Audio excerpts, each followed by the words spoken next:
And hello guys, once again, welcome back muli sa ating YouTube channel. Ito po yung host na si Chloe TV, muling magbibigay ng panibagong reaction video dito sa ating Jomcar ngayon. Medyo matagal-tagal na yung Jomcar natin bakit wala pang part 94? So, alam ko na lahat po kayo ay nag-aabang. Pero sa ngayon guys, syempre hindi pa rin tayo mawawalan ng reaction video about na po dito sa ating Jomcar, especially dito kay Papa Joms, no? Jomar nasanay na, pero may matinding babala itong si Papa Joms. May babala siya sa kanyang mga solid supporters na sana'y wag agad maniwala kung ano yung mga nakikita natin dyan sa social media. At dito rin po guys, nung nakarang araw, naging matunog na naman ang pangalan ni Kalingap, Mikoy at ni Jomar. Dahil umano ay may kinalaman daw itong si Kalingap, Mikoy patungkol doon sa maraming babae itong si Kalingap Jomar. Ayon sa kwento ni Papa Joms, itong si Kalingap Mikoy daw umano ang makapagpatunay patungkol nga po doon sa kumakalat na isyo na meron daw maraming babae, maraming chika babes si Papa Joms. Kaya ang tanong tuloy ng ating ibang solid Kalingap supporters, solid Jomcar supporters, kung may katotohanan nga ba ang sabi-sabi na to? Or baka ito ay gawa-gawa lang para pag-awayin ang ating mga solid Mikri supporters at ang ating mga solid Jomcar supporters. So mamaya ng konti ay ating pakikinggan kung ano nga ba ang pahayag ni Papa Joms dito sa issue na to. Pero bago ang lahat, huwag kalimutan mag-subscribe sa ating channel, paki-like and share na rin itong video para i-recommend pa tayo ni YouTube. Higit sa lahat, palagi nating suportahan ang nag-iisang ama ng Kalingap na si Kuya Bal Santos Matubang, Ate Edna Vlog and Kalingap Rab. Nandiyan din po ang ating Keyboys, Kalingap Partners, mga charity vloggers sa Pilipinas na tumutulong sa ating mga kababayang mahihirap. At syempre guys, ang aking makasamang Kalingap reactors, ang Team Bios, Karepa, suportahan po natin sila. Para mas maintindihan pa natin, panoorin na muna natin to. So, nag-live ako ganitong oras po to inform you po and to yung awareness din po ba sa kumakalat po na fake account ng aking fake account. Ginagamit nila yung name ko. Ngayon, meron pa lang, ewan ko, 1 follower pa lang yata yun. Tapos nagko-comment sa mga mga magandang, or di naman sa maganda, mga babae. So yun, for what? What's the intention? Para siraan ako. So, nag-live na din ako for awareness din guys.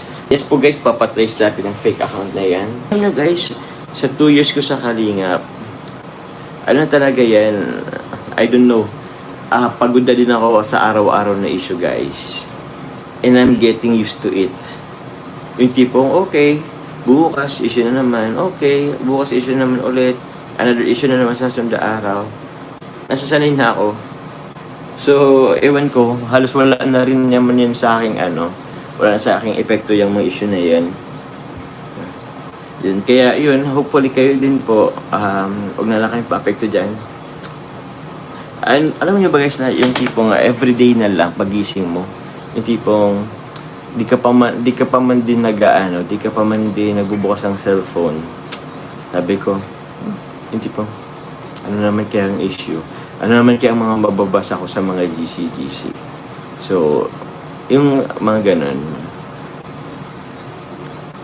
Parang ganun lang din talaga ang everyday life ko. Hindi naman nga po Tita Teresa D. Ewan ko nga. But I'm sure meron din mapapaniwala sa mga ganyan yung mga hindi aware po na may mga ganyan. Anuan ko lang din po. Kasi, di ba po may mga I don't know kung baka sinisiraan lang po si Michael. Kasi may mga nagsasabi kasi guys na meron daw akong babae, mga ganon. Si Michael daw ang proof, makapagsabi. I asked him, tinanong ko po si Michael. And sabi niya, wala man siyang wala siyang sinasabi guys. Wala siyang sinasabi kung sa iba or kung I don't know, baka sinisiraan lang si Michael sa akin. kilala ko naman po yan si Michael, guys. Kilala ko yun si Michael. And I know naman nagsasabi sa akin ng totoo. Pero yun, guys, please, wag niyo na pong ano si Michael. Wag niyo na pong i-bash or kung ano-ano man kasi wala din talaga. Wala man. Sinisiraan lang din naman po siya. I don't know, ginagamit niya lang din yung pangalan niya. Kasi unang-una, di ko rin kasi alam kung anong ipapakita ni Michael. Kasi alam ko naman, wala din naman talaga. Kaya kumbaga, before ko pa man din itanong si Michael, alam ko naman nang wala. Yun. Yun lang naman po, guys. Please don't bash Michael, guys. Ulit-ulitin ko po ito, guys. Tropa po namin si Michael. Goods po sa akin. Ano ko po yan? Kasamaan po yan. Hagibis boys po yan. Ano po natin yan. Okay? Please lang, wag niyo na lang din pong i-bash si Michael. Or kung sino pa man. Or si Kalingap Dan. Or kung sino pa man. Okay? Wag niyo na pong yun sa akin wag niyo na po, wag niyo na pong kung ibang tao sa akin. Kasi we're okay po. Kasi possible din kasi guys na yung mga nasasagap nyo din po is tawag niyan. Sinisiraan din lang din yung tao. Opo, just to make things clear, guys. Kasi ayoko din naman po na kumbaga, nasisira po si Michael sa mga hindi naman talaga totoong alam niyo mga fake news. Opo. My girlfriend, sorry. Wala. Alam naman niyo 'yun. Nasa diet nga. Si Kuya Jens kasi. Ko tuloy. Yan po, guys,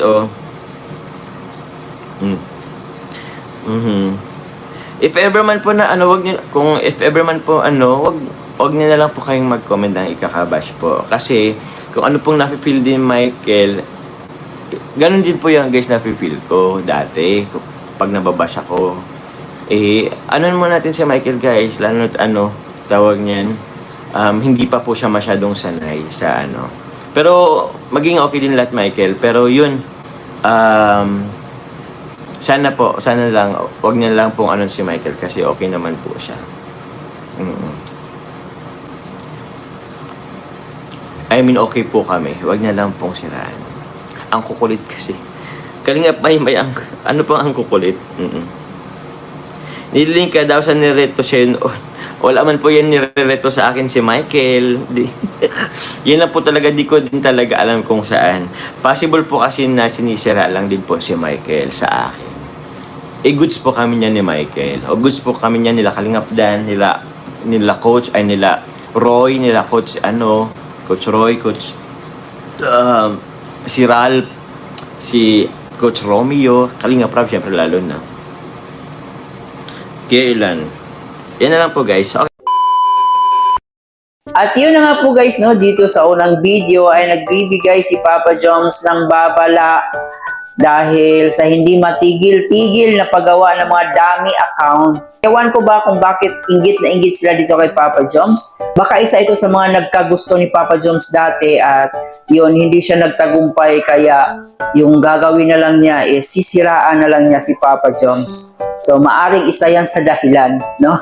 At sabi naman niya dito, guys, ay sinisikap nila na matrace itong tao na to. Baka kasi itong mga dummy account na to ay gagamitin sa pang-scam ng mga tao or baka itong dummy account na to ay magpapakalat ng mga fake news. Kaya yon, sinabi ni Papa Joms na sinisikap nila na mapatrace itong tao na to.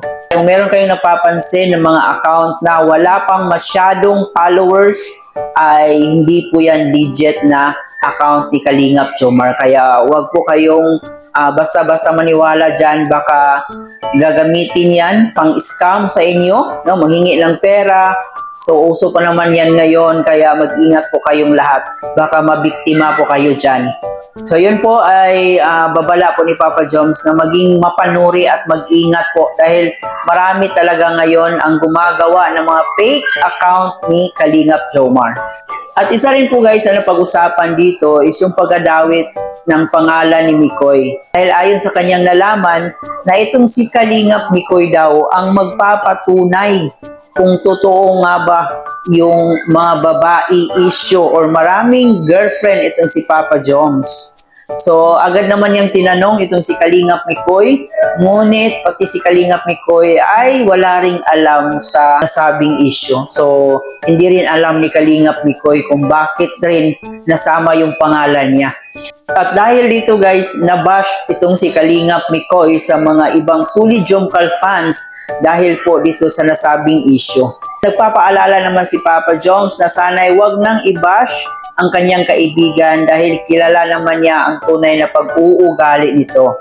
Kilalang kilala niya si Mikoy at wala siyang nakitang dahilan para siraan siya nito.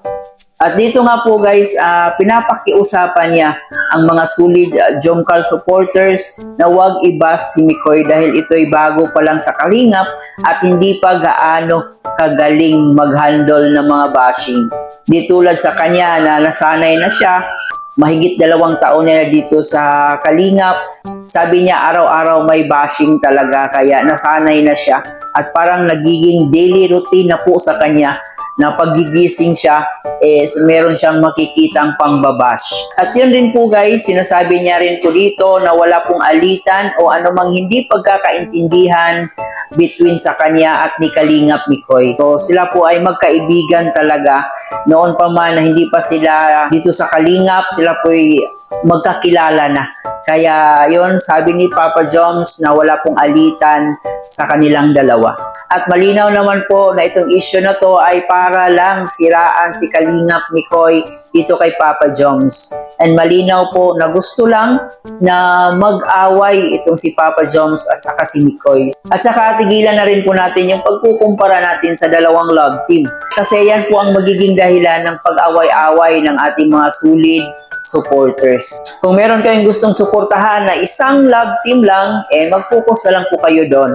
At wag na lang po kayong magbitiw pa ng masasakit na salita dito sa isang love team para mas tahimik yung community ng ating bawat love team. At hanggang dito na lang muna ang ating reaction video. Kung kayo ang tatanungin, ano yung masasabi nyo, i-comment nyo po dyan sa ating comment section. Muli po, maraming salamat sa inyong pagsama.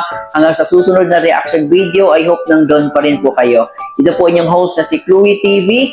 Thank you for watching.